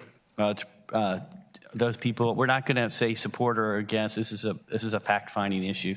So it's just if you've got any, and we're trying to stick to the topic of the day, which is the financial situation. So please identify yourself, and you've got a minute, and the clerk will keep track of the time. Thank you. Thank you, Mr. Chairman. Tom Torcio with the Virginia Catholic Conference. Well, I will refer to the fiscal issues. I just want to highlight the safety issues because safety has been raised in this meeting. The health of U.S. children has deteriorated over the past 17 years, with kids today more likely to have obesity, chronic disease, and mental health problems like depression, according to a new study published in the Journal of American Medical Association. Therefore, children's health and safety should really come first in our consideration. And today's marijuana is much more potent and addictive than in the past, with edibles, candies, cookies being up to 99% THC. More addiction and impaired driving does not help Virginia's kids. According to NIH, marijuana is addictive and can produce withdrawal and dependence. Okay. All right, your minute is up. Okay, thank you so much. I appreciate the opportunity to comment. And you can add the fiscal stuff that you wanted to hit. Please submit it for the record. Thank you very much. Okay, come on, you guys, don't be shy. Make a line, and please identify yourself. And you've got a minute to speak. Thank you very much. And anything else that you want to, we do have future meetings, and you can also. Give your 3. You got an extra 3 seconds. Go ahead. Bring that microphone down to you. Thank you. All right. Good afternoon. My name is Tamara Herndon. I've got a little bit different perspective than the other people who have spoken. I am a medicinal cannabis user. My my story goes back a long way, but I am an amputee. I've got several disabilities that prevent me from getting around easily. The medical cannabis market in Virginia, the program, failed me in a big way. It's so hard to get to these dispensaries when you're unable to drive, and the closest one to me is about an hour away. Sometimes an Uber for that could be $50 to $100, depending on the time of day. And it's hard to get family or friends to be able to take me to these dispensaries when I need to go. And there's always, a delivery fee or delivery minimum. Sometimes I can't reach that. It would be greatly beneficial to people like me who have been able to come off prescription pills in lieu of cannabis, to have retailers that are these hardworking, like the farmers. There are so many people that love this plant for all of the things that it can do. And like Mr. Redfern had mentioned, we can use the whole plant for things. All right, Taylor, your time's up, but I wanted to let you know that I think at either our next meeting or some future meeting, we will address the medical marijuana. And so please come back. But we've noted what you've said here. Basically, it sounds like too few dispensaries, and maybe they're not taking into account some of your issues. So, and please keep in touch with any one of us up here, as well as your own delegate and senator. Thank you, Taylor. Thank you. Good afternoon.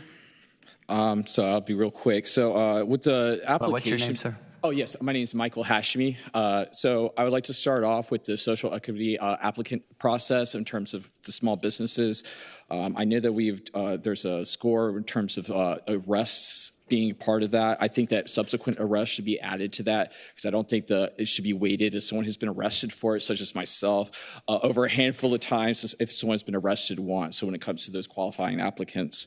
Another thing, I think I am pro-incubation, and I think the folks that have maybe not be in the existing hemp world, such as myself, could get that, apprenticeship, if you will, through those incubation to help make sure that our businesses thrive, and also help on the medical side, as I know that there is some language in there in terms of contracts that could be developed.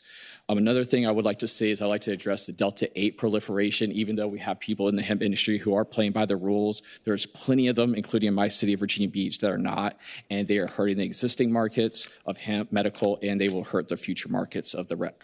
Thank you. Thank you, Michael. Hello. My name is Sarah Davidson. I wanted to touch on some points about the cannabis sales fall after an initial rollout in legal states. Based off of kind of my observation and my experience with people in the community that go to these licensed dispensaries for products, they're seeing that their homegrown and their home batches of holistic remedies and solvents aren't available at these dispensaries and they can't pursue them in a meaningful way. I'm hoping that you will consider opening up the market to small businesses and purveyors that use botanicals with cannabinoids ethically to produce really nice small batch, things that are going to help our communities, help our families. We're willing to do the testing. We're willing, I create my small batch edibles with my grows and I take it for a certificate of analysis just to compare my data, my equations. I'm more than happy to be transparent with everything I'm putting in products, but we're afraid to speak out. We're afraid to advocate for ourselves in a meaningful way.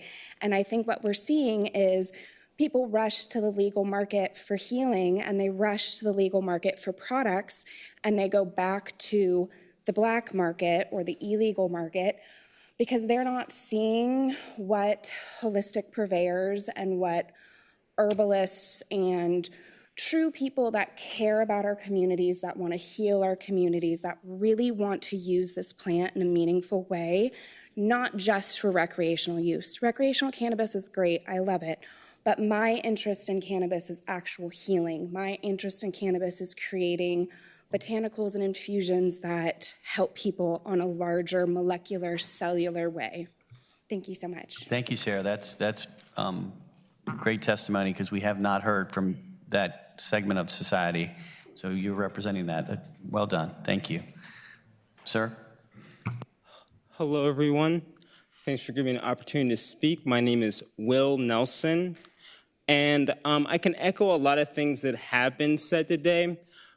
But what I want to make an appeal for is when we're talking about providing products, whether it's from the angle of being the grower or the retailer, the reason why it is so important for small businesses of a variety of different backgrounds that have opportunity to jump into this is because local providers care about their local communities. As we talk about safety problems and these things that pop up, it's a lot different if I know my neighbors, I know my community, I know my city, versus someone else coming in and serving a large population. So I think it is extremely important to make sure we have a local focus in here, so it's not just a couple regions providing the product, but it's represented across the entire Commonwealth. Thank you. Thank you, William.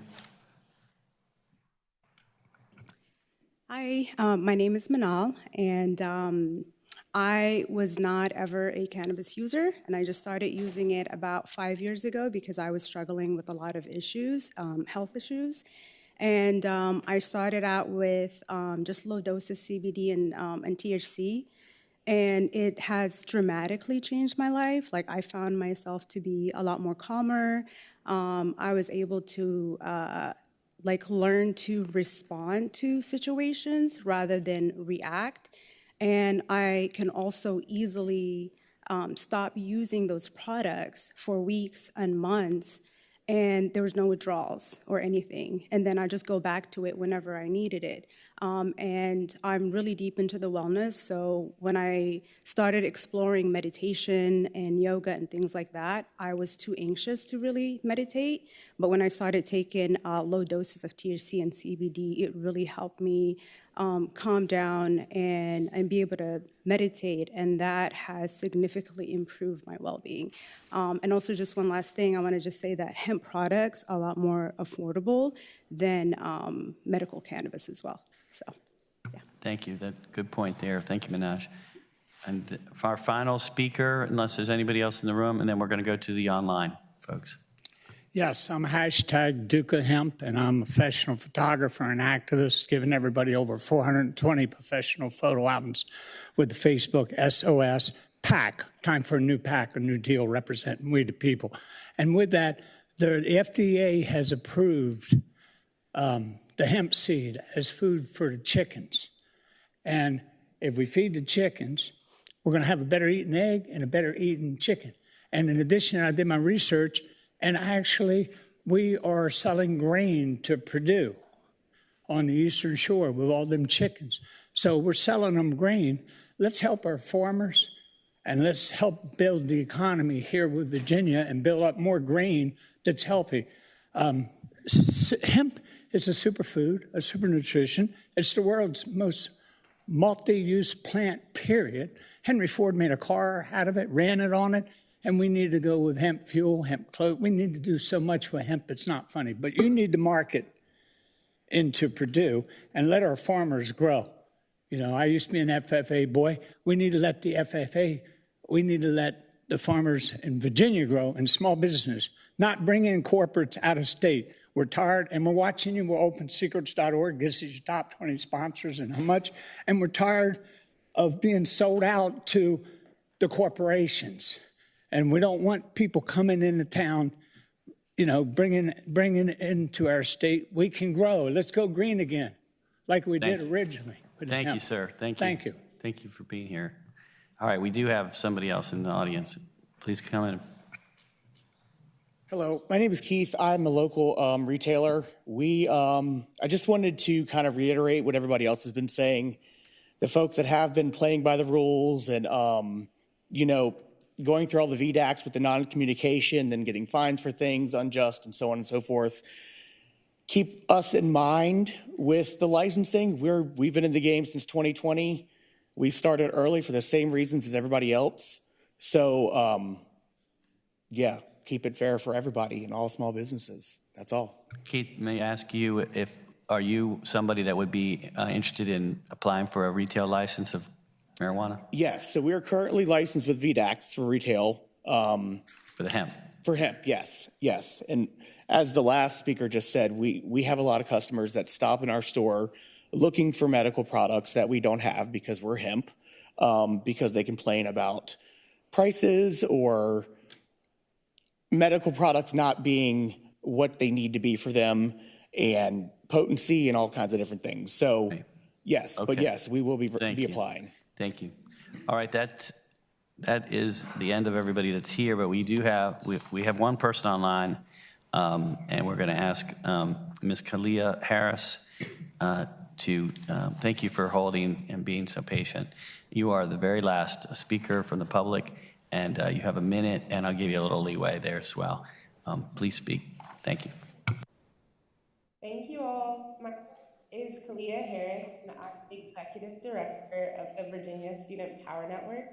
We are a proud member of the Joint Canna Justice Coalition, fighting to legalize it right in Virginia for many years now.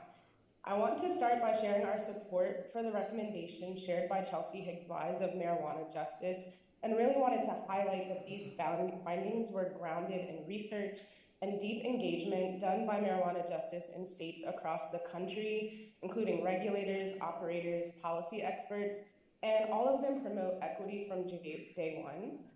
Tax revenues for this highly profitable industry must be utilized to repair the harm of the war on drugs.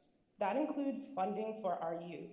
At a critical time where education is under direct attack, such as using funding for schools and mental health for youth, and also funding communities most impacted by the enforcement of the war on drugs. Not more funding to police and law enforcement agencies. This revenue is a chance to invest in our communities, and we must do this right. Thank you. Thank you very much, Kalia. Okay, that wraps up our meeting today. As I've mentioned, we're going to have we'll have another meeting soon. It hasn't been scheduled yet, and we will be focusing on the licensing and medical marijuana and maybe some other topics. But thank you very much. This meeting is, hold on, do we have anybody who wants to? Okay, hold on, hold on everybody. We're going to let the members have the final say here. Delegate Fowler. Just an observation, Mr. Chairman. I was looking at a lot of the information here, which was a lot. And but one thing I noticed is that it appears that approximately 100% of the cannabis tax revenue is going towards addressing the negative impact of cannabis on Virginia citizens. That's all I got. All right, well, that final word, this meeting is adjourned.